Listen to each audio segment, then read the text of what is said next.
What's up, fellas?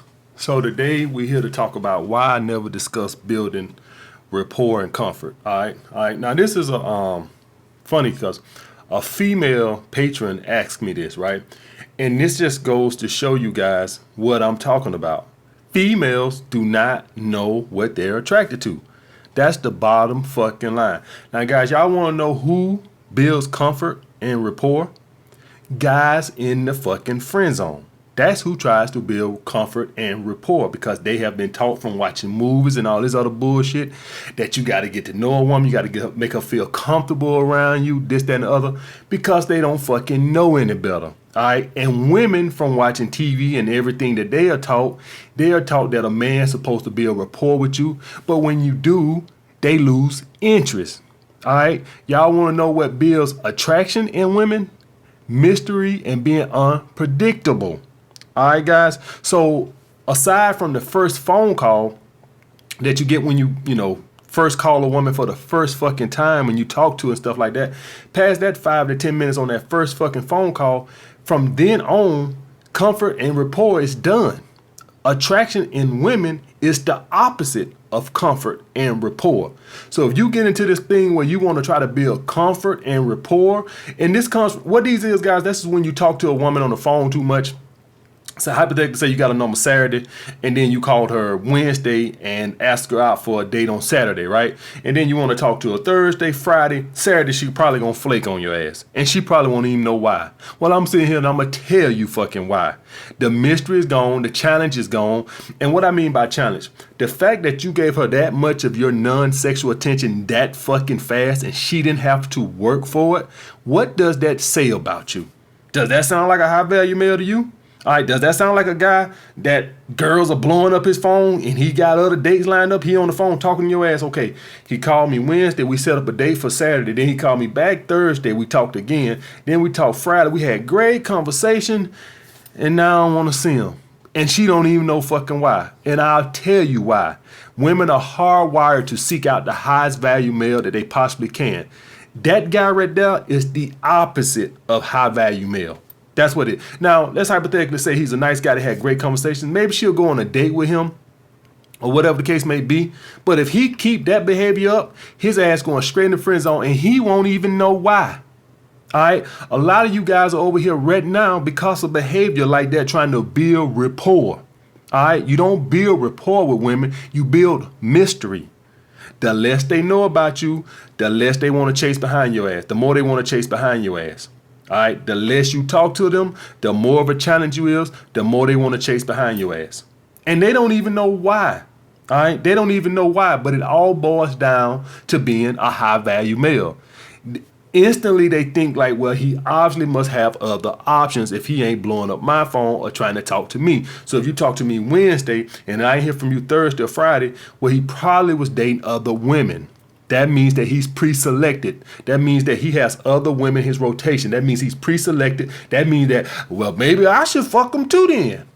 All right, if you got time to talk to her Thursday and Friday of that same week, well, obviously you ain't doing no fucking if you on the phone with me every fucking night. Well, I don't want to fuck him if he ain't fucking nobody else. All right, guys. So that's why I never talk about comfort and rapport, because it destroys attraction. Aside from the first fucking phone call when you first get a fucking woman's number and set a date. Past that, I don't believe in no comfort and rapport. I believe in the fucking opposite. I believe comfort and rapport kills attraction. All right, guys. So that's the thing with that. That's a female asked me that. And that just, guys, it just goes to show you more and more women do not even know what they're attracted to.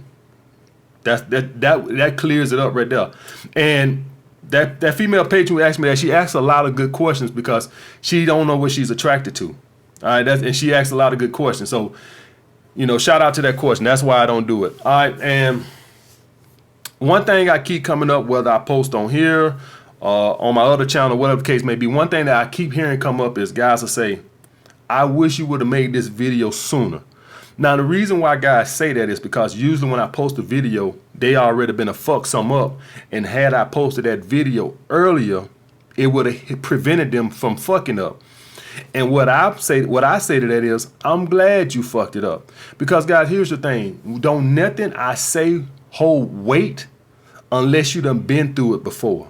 All right. So a lot of videos I put out and y'all see, if you ain't had that issue, you just brush it off as, all right, whatever. It don't mean nothing. All right. But when something happen and when you take a loss, now what I'm saying holds weight. All right. So now you never let that happen again. And I go to a case in point, guys. You know, I bring this girl up a lot, and it's not even about the girl. It's about the situation. But I tell you guys about the girl in Queens that had high attraction and we was kissing within the first 10 minutes and all that shit like that right there. And I had another guy on another video say, man, damn, that girl must have been really bad. You keep talking about her. It got nothing to do with the bitch. It really don't. That shit was years ago, 5 years ago. It don't got nothing to do with the bitch. I've been over the bitch. The reason I keep bringing that up, because that what started Alpha Male Strategies. She's the whole reason behind the brand. That what started me looking for answers as into why I could never keep women who had high interest and that I had high interest in. That's what started it. That's what sent me to looking for answers. I already had the game to fuck 25 women a year and this, that, and other. I already was fucking bitch to sleep. But that what started the whole thing. All right. So that's why I keep going to that point. Not that I'm still sprung with that girl. That's just one pussy. I don't fuck badder bitches in that sense. But that is what caused it. That pain, that hurt of losing a girl that had crazy high interest and that I had crazy high interest. And you guys know how hard that is to line that shit up at one time. Maybe you meet a girl that got high interest in you, but you like, she all right. And then you'll have high interest in another girl and she look at you like, he's all right. But for when you can line both of those up, when two people have high, y'all guys know how rare it is. And so it's stung. And so it sent me to looking for answers. And I'll remember that 20 years from now, because that's what started me looking for answers. It take losses like that, guys, for you to not let something like that happen again. So whoever that guy was that wrote that on that video, when I made that video and you look at what I said, I guarantee you, you won't let that shit happen anymore. And the reason you won't let it happen anymore because you took that fucking loss. All right. So it takes you to lose a girl that you got high attraction in for you to want to actually do something about it. A lot of the shit that I talk about, if you haven't been through it, it's going to go in one ear and right out the other. And then if down the road something happens, you're going to be like, now I see what Alpha Male Strategy was talking about. Now I know what AMS was talking about. When I put out that video, be proactive, not reactive, a lot of you guys, that shit might go in one ear and right out the other, and you're not going to do it. You're not going to do it. Don't sit there and tell me no fucking lie like you're going to do it. You're not going to do it. You're going to brush that shit off.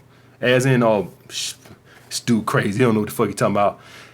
2 months in, you got a girl you like, and now she pulling back, and now you like, oh, shit. I probably should have listened to AMS. That little bald-headed fucker know what the fuck he be talking about. It takes that. It takes that. It takes a loss like that for my words to mean anything. A lot of the shit I say don't mean nothing until you go through it.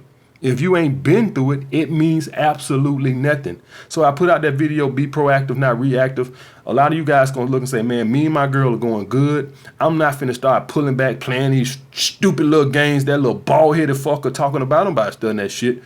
And then your girl started pulling back, and then you started to see she losing interest a little bit, and now you back being reactive.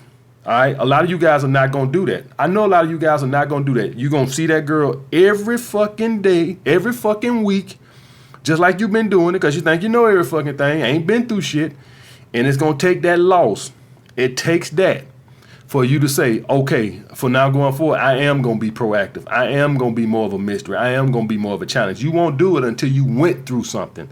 All right, guys. So for any of you guys, when I put out a video, if you ever wonder, like, damn, man, I wish you would have made this 3 months ago when I lost. No, it took that. It took that. Now you won't let it happen again. It took that. Because if I would have put out that same video and had you not went through it, you would have just thought I was blowing high out. Now you know what the fuck I'm talking about. So don't worry about it. It takes losses. You have, guys, it works like that in business. All right. I tell you guys, I was a personal trainer. It took me losing clients to learn how to train clients. All right. It took me to lose clients that I wasn't listening to what they want.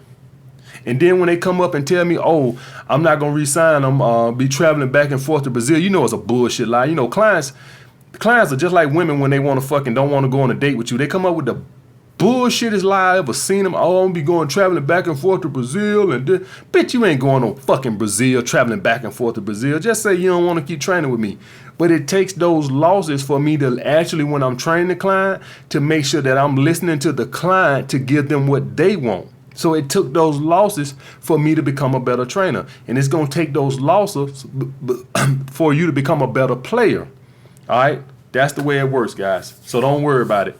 Losses build game. All right, that's the motto for this week. Losses build game. It takes losses to build your game. All right, but getting back to the first point, guys, about my female patron who said why I never talk about comfort and rapport, because I know that kills attraction. All right, if you want to look at people that build confident rapport, just look in a female's friend zone. All those guys try to build confident rapport. They talk to them on the phone. They gave them a lot of their non-sexual attention, and now they ass in the friend zone. And who women run around here chasing? The guys who do the exact fucking opposite. All right, because those are pre-selected guys. No pre-selected male would ever give a woman a lot of his non-sexual attention. You know why? Because he can't give a woman a lot of his non-sexual attention. You know why? Because he's banging other bitches. He's dating other women. He's pre-selected. That means he has other options. Only a man who's not pre-selected could give a woman all of his non-sexual attention or a lot of his non-sexual attention without her working for it. All right? Pre-selected men are on their purpose and they dating other chicks. They don't have time to build comfort and rapport. All right? That's the thing with that, guys. And that's also indicative of a scarcity mindset. And the reason I say that is he feels like if I let a day go without talking to her and stuff like that, she gonna lose interest. Guys who don't have a scarcity mindset, they don't give a fuck if she lose interest. All right. And when I tell you guys, I call a woman back a week later, it has nothing to do with the woman. I don't give a fuck if she lose interest. Maybe she do lose interest. I don't really give a fuck. I hit her up in a week, and if she don't respond or whatever, she butthurt, I ain't text her within 2 hours of the day, fuck her. All right, that's because I'm a high value male. I got other shit going on. I don't have the time to be worried about, well, why she ain't responding? I don't give a fuck. I don't give a fuck if the bitch ever talk to me again in her life. I don't even give a fuck. All right, guys. So that's also indicative of a guy who has scarcity mindset, a guy who has to feel like he has to keep the rapport going, to keep it. We don't give a fuck. High value males, we don't give a fuck. That's the thing with that, guys. All right, like the video, comment down below. Do not build comfort and rapport with these fucking bitches, guys. Keep them guessing. Like, comment down below what you guys want to see next. Holla back.